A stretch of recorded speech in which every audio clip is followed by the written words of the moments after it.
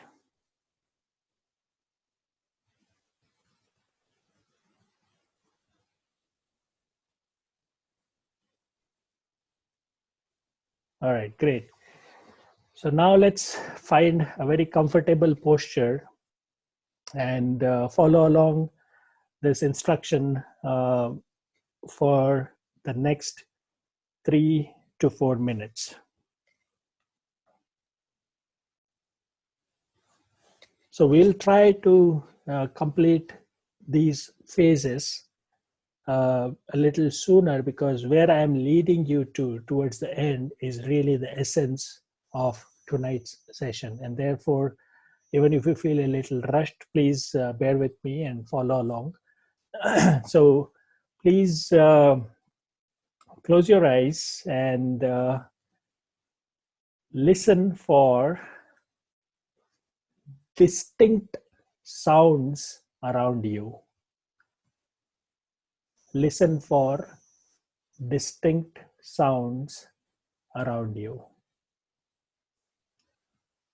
Each unique sound that you hear, number it.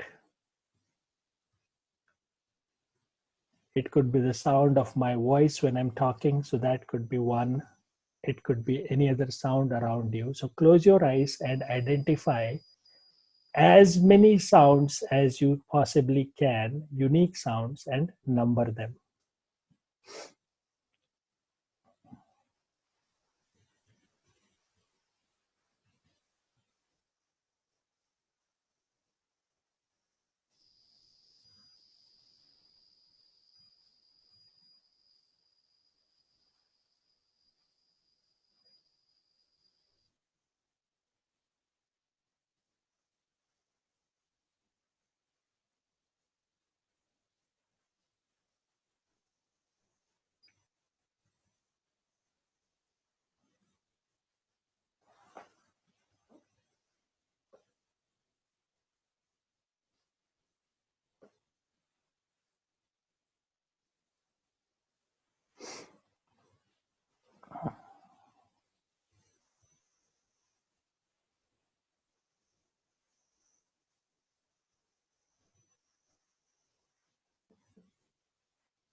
Try to catch even the most subtle sounds that you can.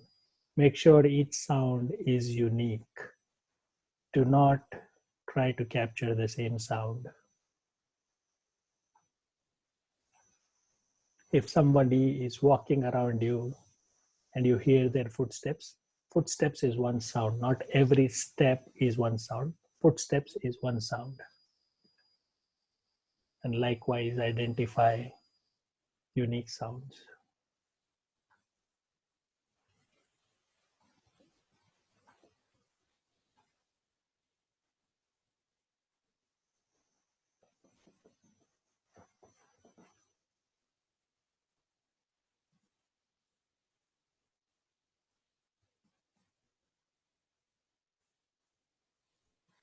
Now slowly open your eyes, and in the chat window, please type how many sounds you could identify.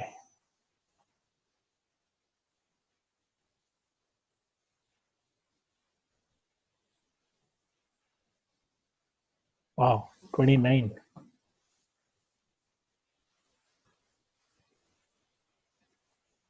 All right. Water in the fish tank, kids talking, fridge, my own breathing. Very nice, Raji. Great, fantastic. So if you could also, 25, wow. So if you could also quickly type some of the sounds, fridge, a beep, your voice, good. So if you could type a few sounds: clock ticking, TV sound, my breath, kids door opening, door knock, car starting, ringing in the ears, good, car closed, fridge,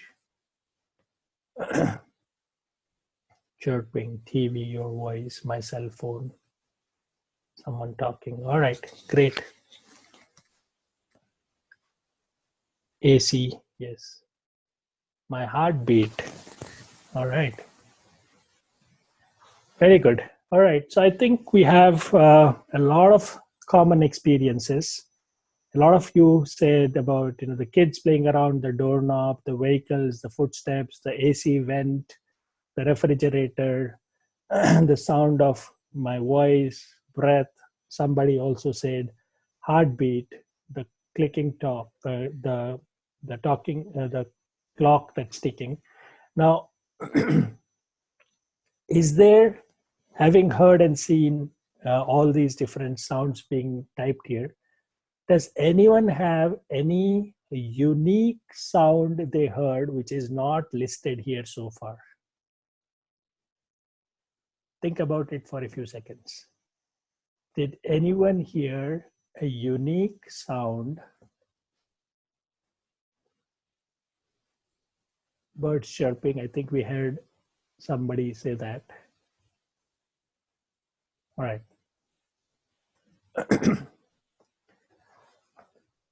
Slight echo, okay. Fire engine. All right, so I think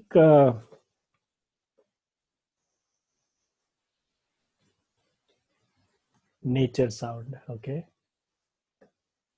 Hiccup, breath, all right.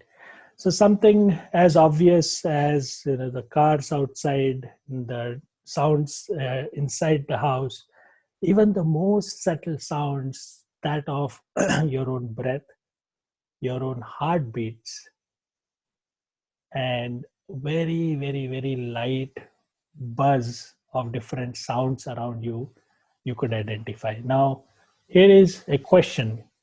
Now, did these sounds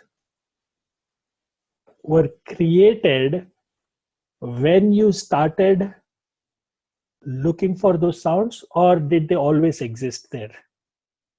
Those who believe that it always existed, say yes. That's right. That's right. So almost about these 25, 30 different sounds that you experience now always existed, but we were never aware enough to even listen and experience those sounds.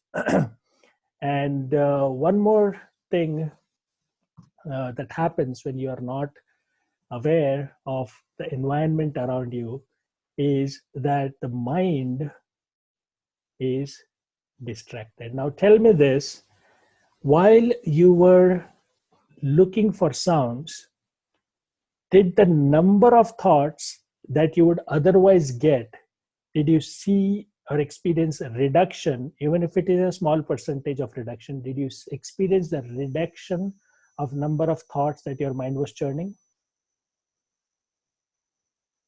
Absolutely. Yes. Almost zero. Wow, that's very good. All right. Now, here is the subtle insight. All of you, most of you, felt very relaxed, felt that your awareness of the 20 plus sounds, 20, 25 sounds around you has increased, and the number of thoughts that you were getting otherwise were adequately reduced. Now, what that really means is your mind was now anchored. It was given a task, it was anchored to something that it had to do, which is go look for sounds. Now, if you remember, the root cause of the 95% miseries that we experience in our lives is the churning of thoughts. And just by doing this 5 minutes of sound watching, relaxing practice, we were able to reduce the number of thoughts that were churned. So the longer you spend time in being aware, anchored with something like a sound, the higher is the possibility of reducing and minimizing and eliminating the churning, which means when the churning is minimized and eliminated, you're also eliminating the root cause of stress, anxiety, fear, insecurity, psychosomatic diseases, and tendencies. So that's the first step. Let us reduce the churning, increase the awareness, and for this, in this exercise, we used sound as an anchor. So the key insight here is, unless the mind is anchored to something that it needs to revolve and pay attention and put its awareness, it's always going to wander and churn those thousands of thoughts, which only create fear and anxiety, but no action. All the wasted energy resulting into diseases. So everyone experienced a sense of relaxation. Your body, your mind is relaxed.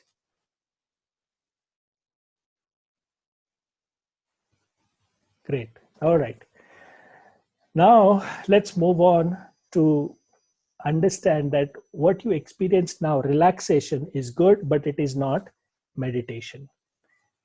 We need to also understand different layers and different definitions of what people think as meditation, but it is not, right? So let's now go to the next thing that people think is meditation, which is concentration, right? So concentration, you must have heard or read about or seen some of these practices where you light up a candle and you look at that candle continuously and then shift your attention to the tip of the flame and keep it there for as long as you can without blinking an eye.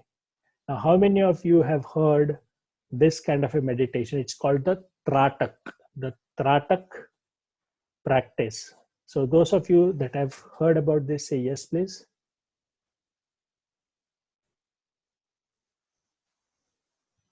Yes.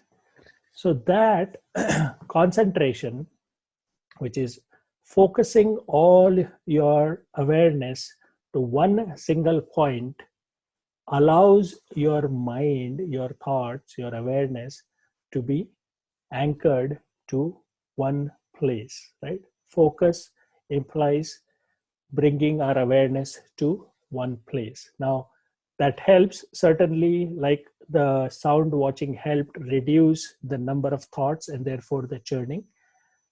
Focusing on a particular point, particular place also reduces that churning. But is that meditation? No. It helps you increase your focus.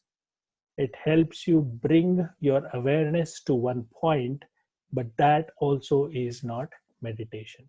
So relaxation is not meditation. It only prepares your body and mind to reach to the next higher levels of awareness. Concentration, it helps bring that awareness to one point. Now, there is this subtle difference. We have heard these different terms like awareness, focus, attention, concentration, and so on and so forth, right? So far, we have understood that awareness towards a sound is the ability to only look for sound. So that's your being aware of the sounds around you. The ability to keep that awareness in one place, which is focus, is the concentration. So the difference between awareness and concentration is being aware of things around you, and the ability to keep that awareness in one place is focus. And therefore, when we say lack of focus or lack of concentration, what it means is the inability to have the mind stay here and now, instead letting it wander somewhere out there, right? So now, is everyone clear about the difference between relaxation and concentration and how they are not meditation?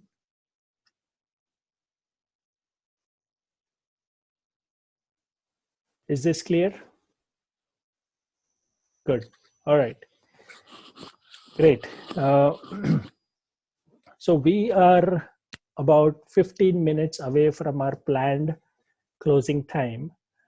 Let me ask you this, because in the first few minutes while we were waiting for people to join, we probably lost about 15-20 minutes, and then there was another 8 to 10 minutes of introduction. Is everyone okay with extending the session by 15 more minutes beyond our planned end time? Those of you that have a hard stop, please feel free to drop out. But my humble request, my sincere request is, if you can stay, please stay back, because we are now bringing it to a point where everything is going to really become crystal clear on how to get our a sense of control over our mind. All right, great. Thank you. Thank you so much, all those that have said yes and okay. And again, those that have to go and don't have a choice, please feel free to do that. All right, so let's move on now. The next part is extremely important. We are going to be engaged in an activity which requires 100% honest participation from you. So what you're going to do, this exercise you're going to do with open eyes. This exercise you're going to do with open eyes. Look around the room where you are now and pick one object, one static object. It could be a light switch, it could be a bulb, it could be some painting, it could be a flower vase, anything around you that is static and you have an unobstructed view to that object. Is it clear what you have to do? Great. All right. So pick that object, and here is what I'm going to request all of you to do. With open eyes, you are going to look at that object. Make sure it is static, it does not move, and you have an unobstructed view to that object for the next few minutes while we're going to do this exercise. This is a very, very important exercise, so please follow along. Look at that object from where you are. So you have now a front view to that object, and you are going to now imagine and see very clearly the color of that object, the shape of that object,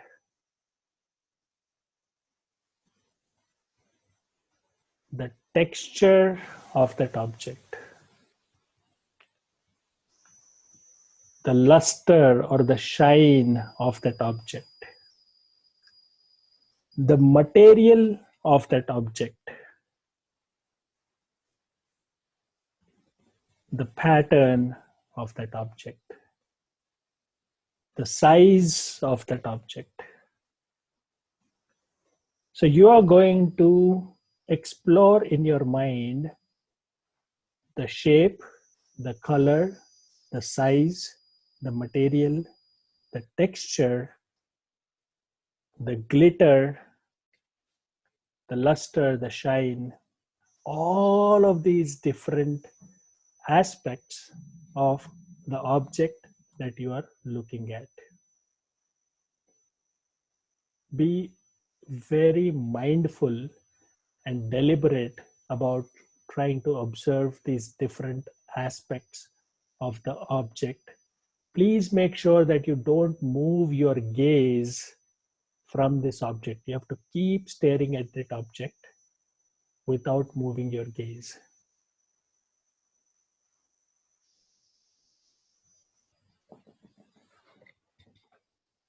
Now, sitting where you are without moving around, just visualize how would this object or that part of that object that you're looking at, how would it look if you were to look at it from behind? So you're not moving, you're not walking up to that object. Sitting where you are, just visualize how would that object or that part of object look like if you were to see it from behind.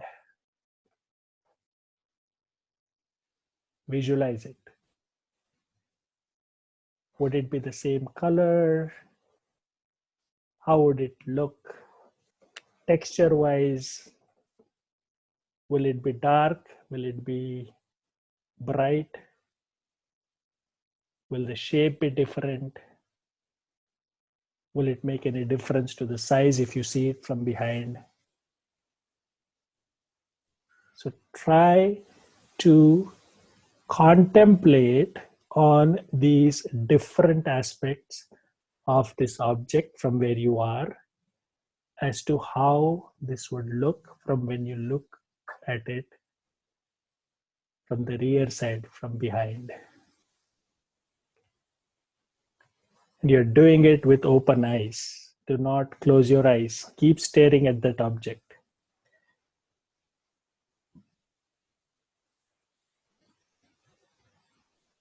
Now, imagine how this object would look from the top. If you were to look at it from the top, how would it look? Would the shape change? Would the size look different? Will the shine look different? Do you see anything different about its texture? Is there a different material on top? Whatever it may be. Keep your entire awareness and focus on that object or that part of the object and visualize from the top. Now listen to this very, very carefully. In this entire process that's going on right now, there is the seer, the one that is seeing, right? There is you, the seer, that is seeing the seen. So there is a seer that is seeing the seen, which means an object that you're staring at. So there is seer, seen, and the process of seeing happening between the seer and the seen. I assume everyone is following along these instructions exactly as I am describing them. There is seer, there is a seen, and between the seer and the seen, there is a process of seeing that is happening. So seer, seen, and seeing. Now, listen to this instruction and respond based on your own understanding. I am now going to ask you to see the seer.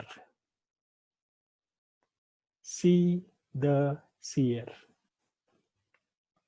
So when I say see the seer, see what happens with you.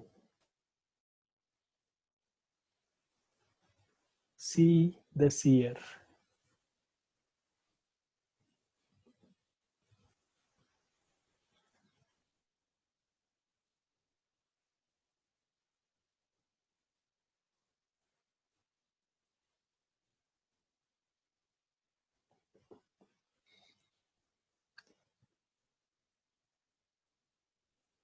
See the seer.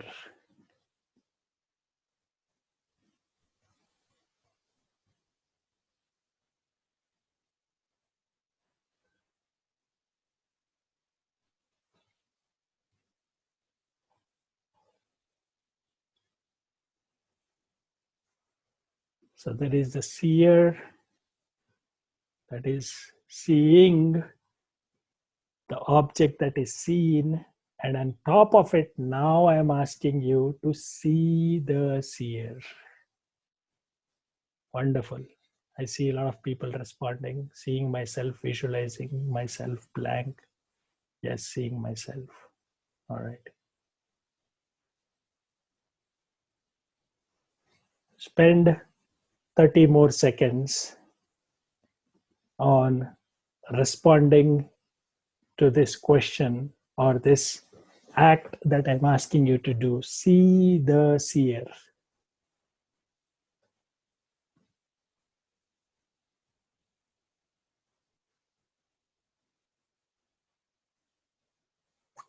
Very nice. Becoming aware of my body, myself, seeing myself from different angles. Same object, my nose. I'm seeing everything, including me. Very good. Very good, Venkatgiri.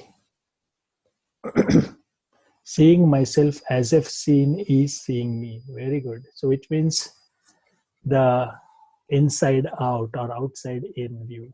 Very nice. Does that become object itself? Amen. All right. Great. Thank you so much for those of you, to those of you that shared their experiences.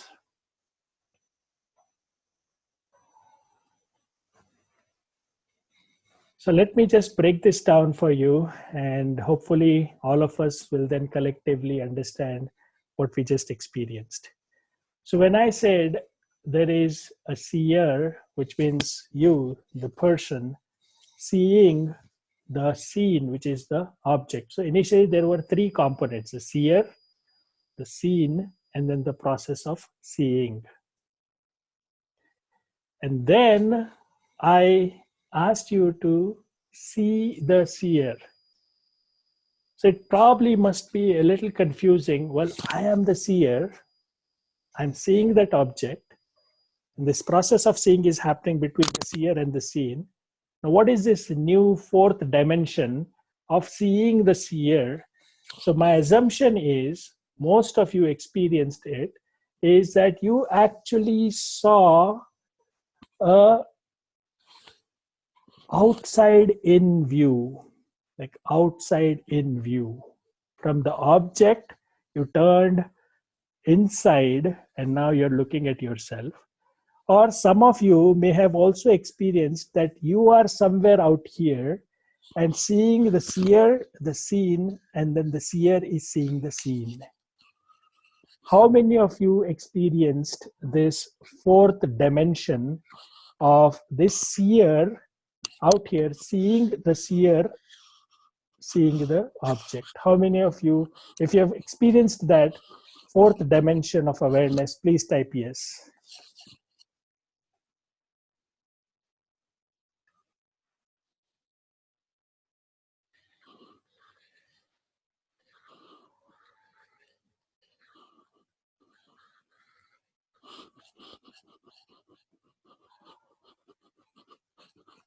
Yes. All right. So most of you have said yes to this experience. Some of you said not clear or sorry I didn't or no. For those of you that are still a little unclear, confusion is good. But if you have more questions or need more clarity, we request you to reach us offline. But for now, let me speak to the larger audience that had this experience, and hopefully through that you will also understand what we just experienced. What we just experienced, the fourth dimension, is the dimension of awareness. The awareness seeing the body and the object, and the engagement of the body through the sense of sight. And yet, you could actually experience this sense of awareness, an outside in, a detached perspective, a detached experience where you could see your own body watching an object engaged in the process of using the sense of sight and all the other senses. So this fourth dimension, this awareness, this is our true nature. But we have been so entangled into identifying ourselves with just this body that we have never ever experienced this sense of awareness, the outside in view. The awareness that is aware of the body and the world around us that is being experienced through the senses. So we feel that I am this body and I am using these senses to experience the world. And therefore, the missing link is that we are so attached to the body that we consider everything that's happening with the body as experience of us. Whereas the real experience of who we are is this experience, this awareness. This awareness is our true nature. This awareness is where you can see at yourself and the world and your experiences and your emotions and your senses with a sense of detachment.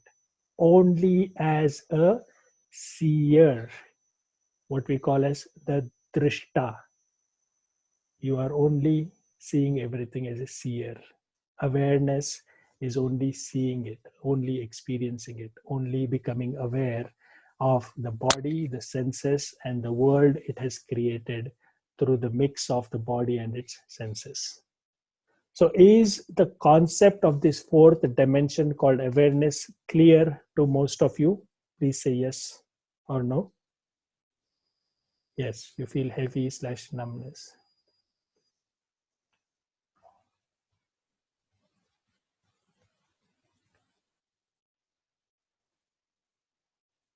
Yes. Wonderful. Wonderful.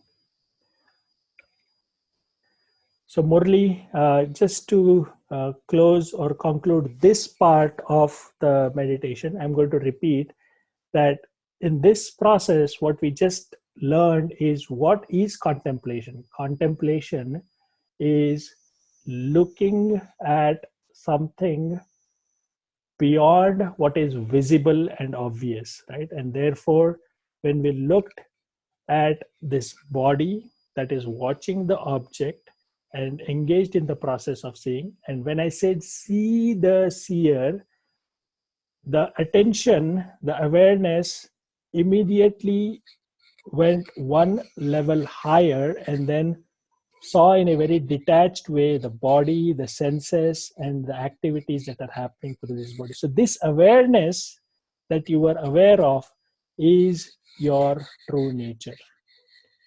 Contemplation is the science or the art of understanding what is present but is invisible because it was never in the realm of our awareness. We were never aware of this fourth dimension because we are so always entangled with the body and its senses.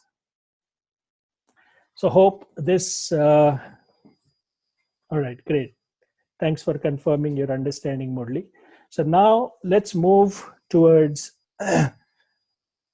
in this exercise, again, we gave our mind an anchor of an object, and then through that, we experienced that sense of awareness. So let's continue with that. Some of you that are confused, my request is confusion is good because then it pushes you to seek clarity. So don't worry, as we move forward towards the last part of today's session, we're going to get more clarity on what this awareness is. All right.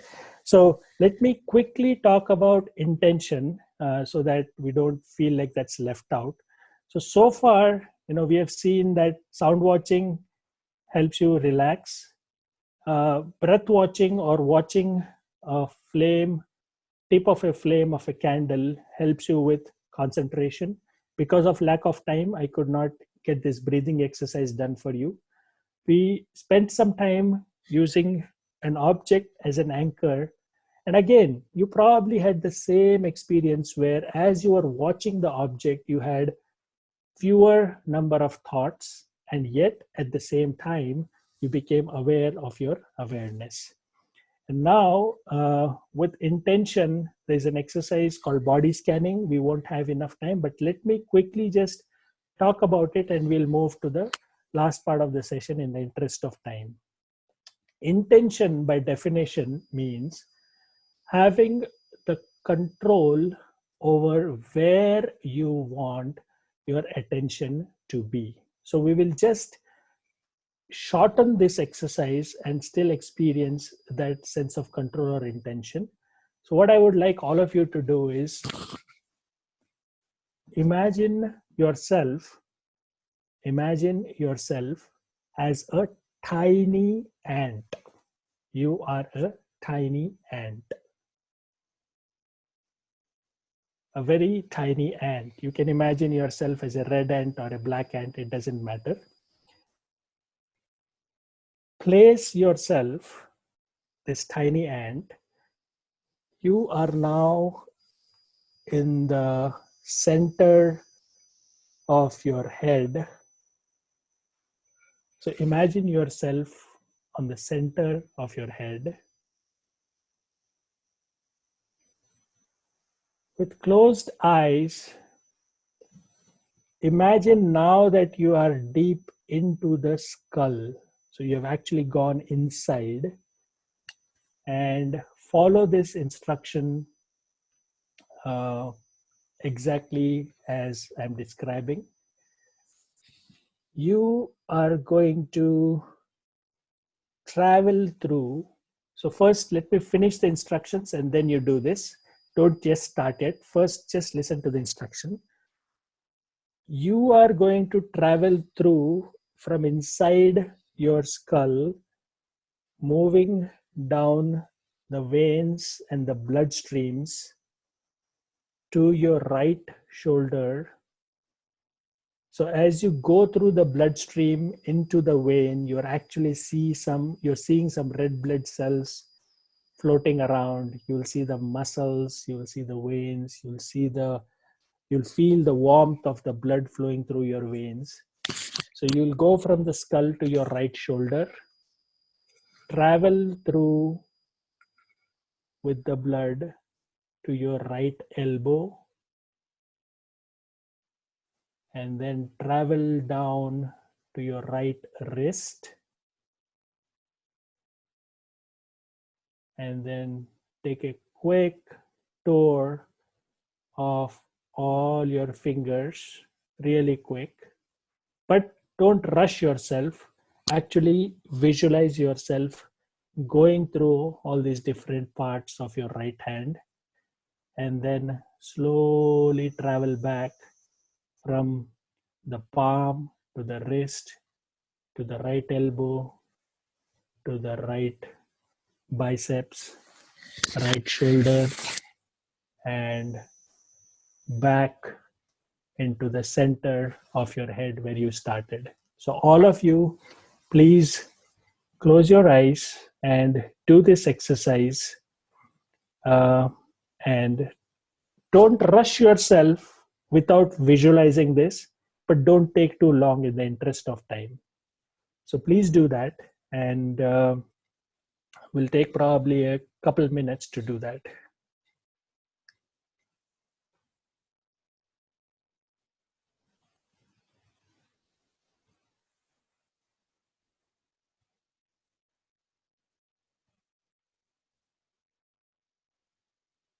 Visualize yourself going through these different body parts: shoulder, biceps, elbow, wrist, palm.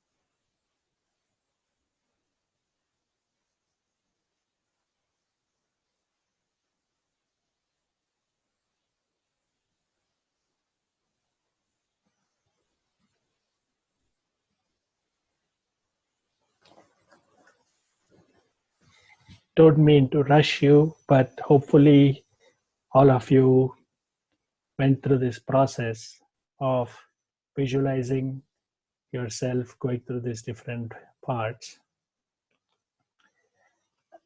Was everyone able to do this? Is everyone back into the part of the head where you started? Very nice. Good. Thank you. So one thing I wanted to add was that as you go through this process, if you feel some kind of itch, some kind of urge to make some adjustments, or there is some pain, do not address that. Just experience it, go through it, right? Now, what we just did now is a very, very important, subtle but very important insight, that as we moved our awareness from head to shoulder to the biceps to the elbow to the wrist to the palm to the fingers, you all probably experienced that your entire attention, your entire awareness was into the bloodstream, the blood vessel, the red blood cells, the muscles, and so on and so forth. Is that true?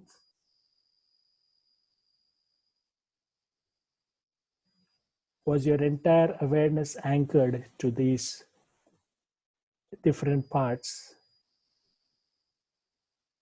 Unless you were distracted. The whole idea was to understand that if we become aware of our awareness, we can navigate that awareness to the desired place.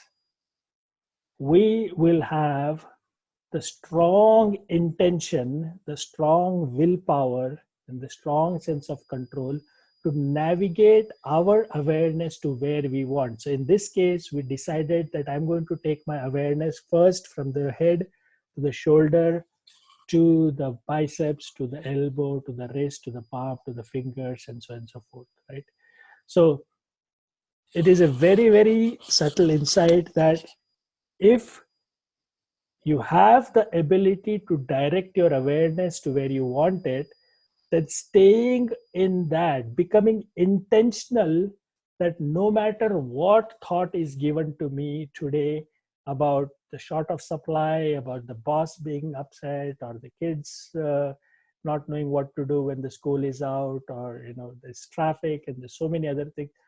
If I am intentional that no matter what, I am going to take my awareness to where I really, really want it, instead of letting my mind churn hundreds of thoughts and create this anxiety and stress, then you have a sense of control. You are intentional.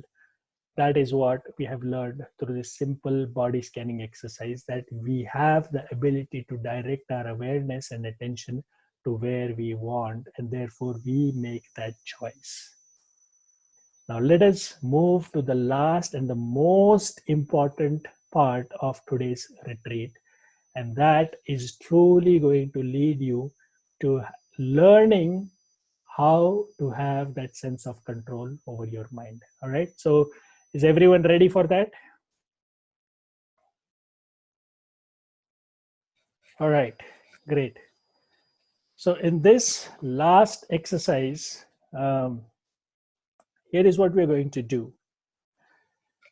So I'm going to give you an example of how this process is going to work, so you are clear when you actually engage in doing this process. So imagine there is a small puppy.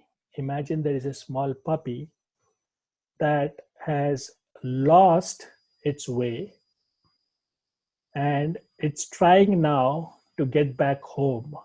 Probably the kids took the little puppy to the playground, and as it was getting dark, the kids came back home and the puppy was left behind. Now this puppy is trying to get back home, and it's on the sidewalk walking what it feels like towards home. And as it is walking, it sees some red shoes walking towards it. wow, red shoes. The puppy is attracted to the red shoes. And then the red shoes walk past the puppy, and the puppy turns around and then starts following the red shoes, which is going in the opposite direction. And then as the puppy walks there, it sees blue shoes walking towards it and then making a right turn. And now the puppy leaves the red shoe and starts following the blue shoes. And it's going in a completely different direction. As the puppy goes through following the blue shoes, it starts to hear some sounds. And it's like, oh, this sound sounds very similar to the keyboard that my owner's daughter plays. So it's a similar sound from the memory bank, and therefore the puppy starts now chasing towards the direction of the sound. Now, as it starts to go there, it starts to smell somebody barbecuing in their backyard. It's like, oh yeah, yummy. This taste, this fragrance, this smell is very similar to what I have experienced at my home. So now instead of chasing the sound, it is now going towards the smell of that food, right? So this is what the puppy is doing. It starts finding its way to home, but then it gets distracted by a red shoe, which then leads it to a blue shoe, and the blue shoe leads it to a sound, and the sound leads it to a smell. And now it's completely lost. It doesn't know where it is, and it just keeps running around here and there, right? Sounds very familiar. That's how our mind works.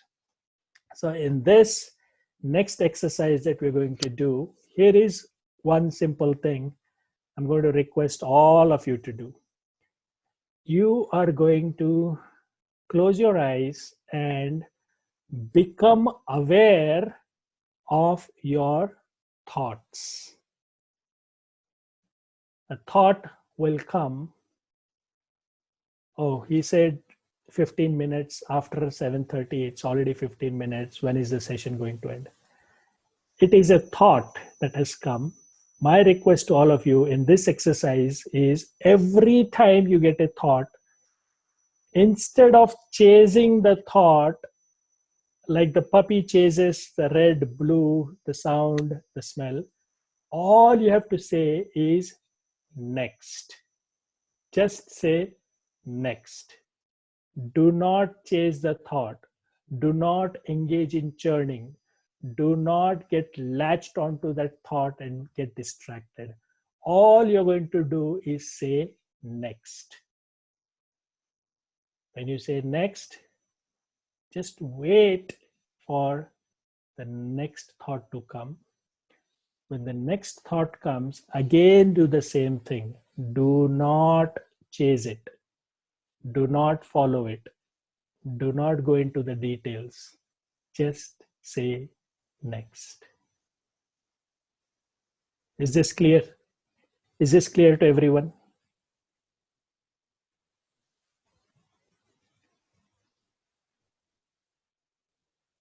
Perfect. Okay, great. So we're going to spend the next few minutes observing your own thoughts, and for each thought that you get, you are only going to say next and then wait for the next thought to come. Do not churn, do not chase, and we'll talk in a few minutes.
Remember to not chase the thought like a puppy. Just say next.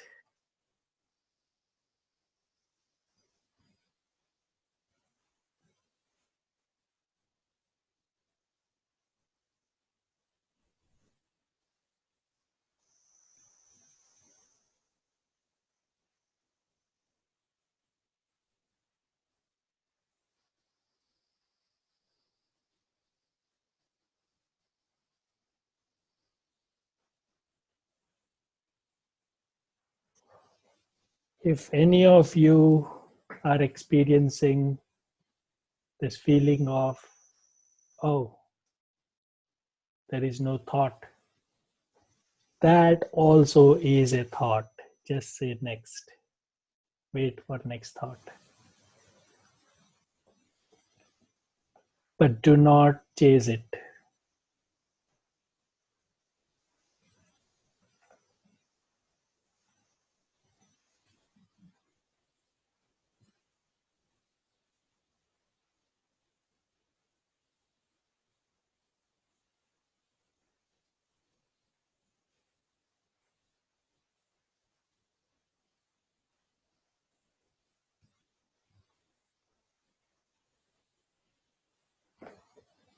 If any of you are getting this thought, for how long am I supposed to do this? Just say next.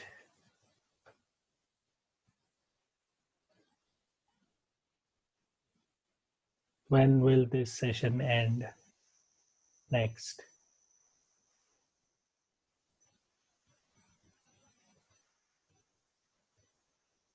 I have work early in the morning.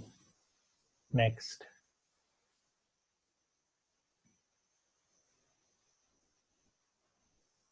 There is pending work that needs to be done tonight. Next.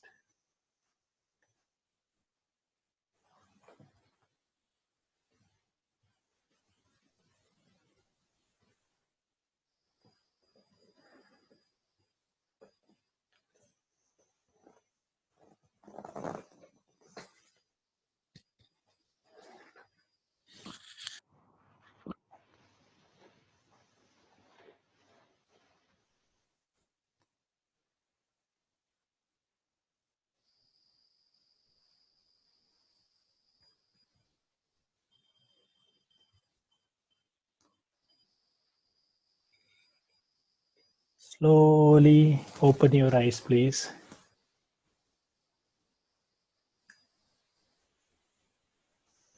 Was everyone able to do this exercise clearly with no confusion? Wonderful. Great. Now, how many of you experienced that in this exercise, when you actually want thoughts to come, you had fewer and fewer thoughts? Yes?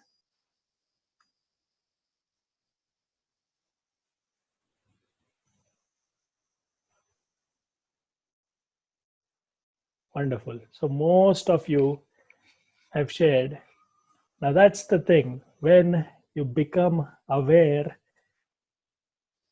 when you are asking for thoughts, the thoughts won't come. Now, how many of you also experienced that the gap between two thoughts was longer and longer? Yes?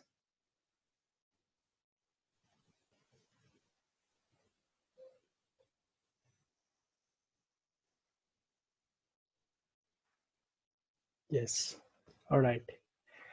Now, in that gap between the thoughts, you had to actually go look for thoughts. There was nothing there, right? How many of you experienced there is no sense of body? How many of you felt bodiless? Yes?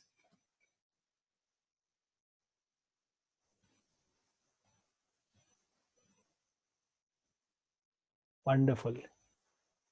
So there was, in this gap, in this space between two thoughts, there was no sense of body. And because there is no thought, there is no mind. So if there is no thought, there is no mind, no body, and yet there was something or somebody that was aware of this whole existence, of this whole experience of nothingness. There was nothing there, no thought, no body, and yet you were aware of this nothingness, this blankness. That blankness, that nothingness, that is our true nature.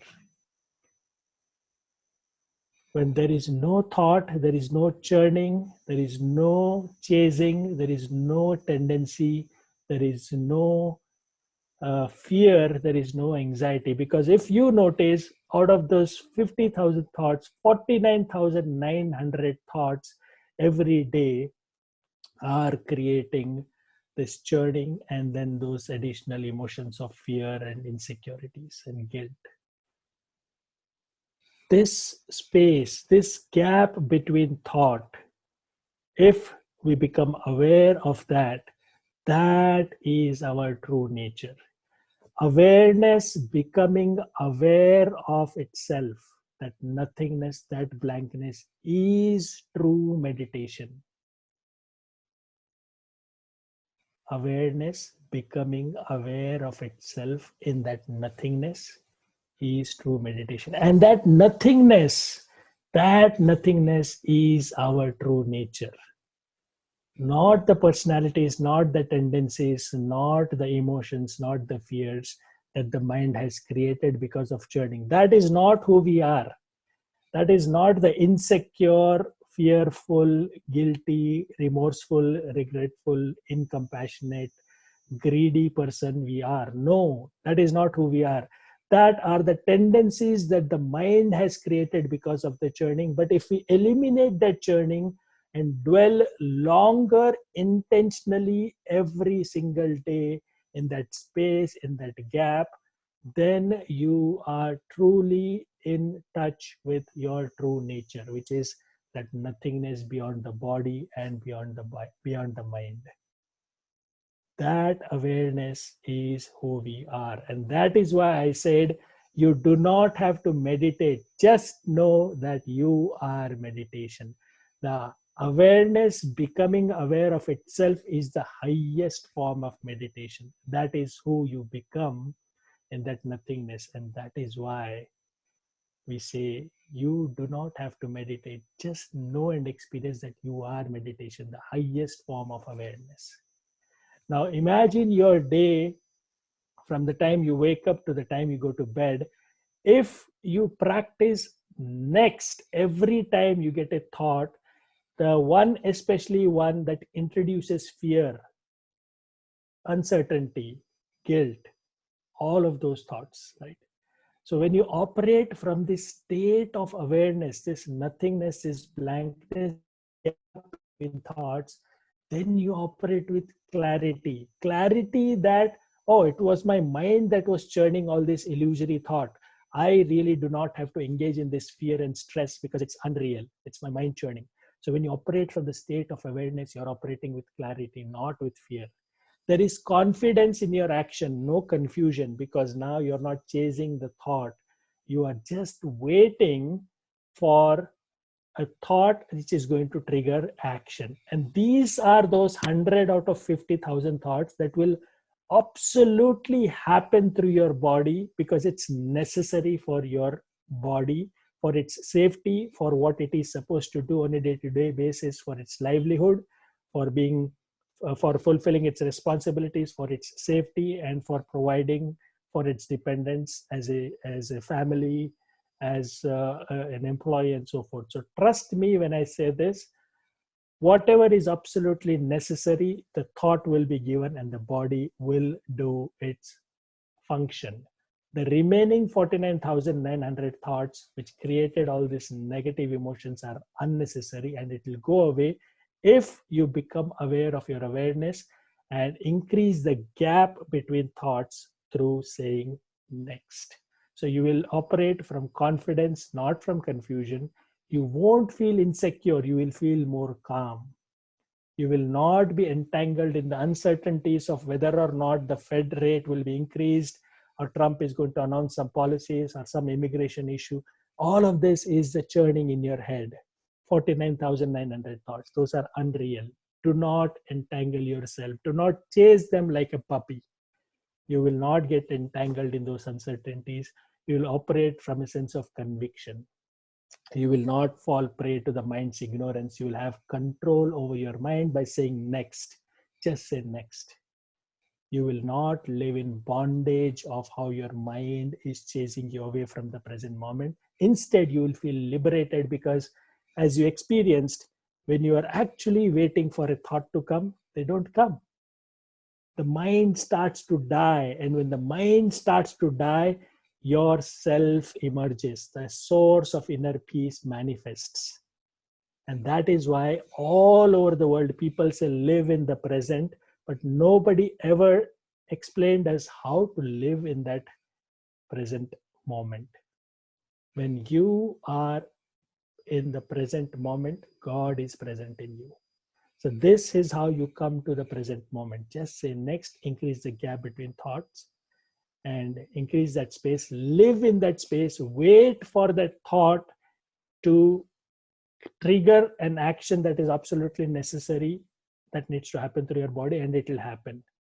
You will eliminate that unnecessary stress of those 49,900 thoughts.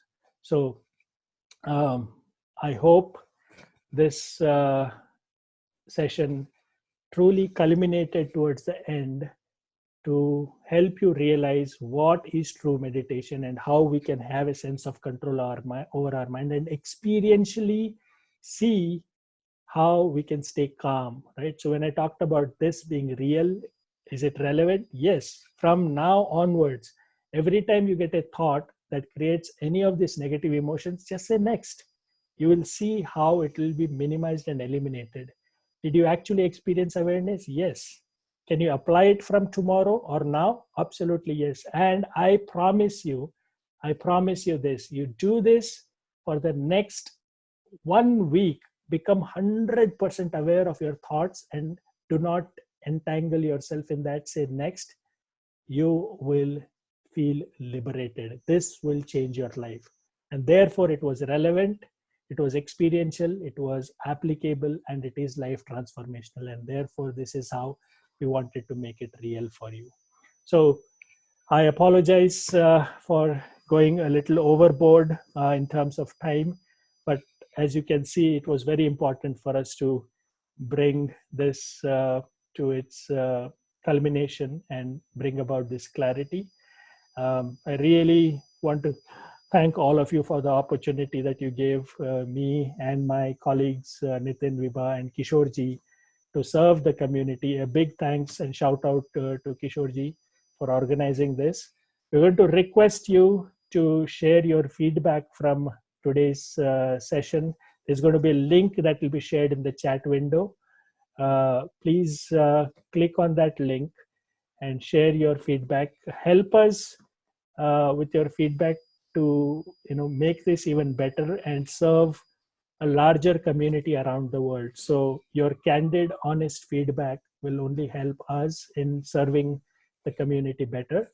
And like I said, if you still have questions, in the feedback form, there is going to be a field for your questions. Please send us that, and we'll be very happy to answer those questions. So thank you once again for the opportunity to serve. I'm going to hand it over to Kishore Garu for closing, and we'll wrap up after that.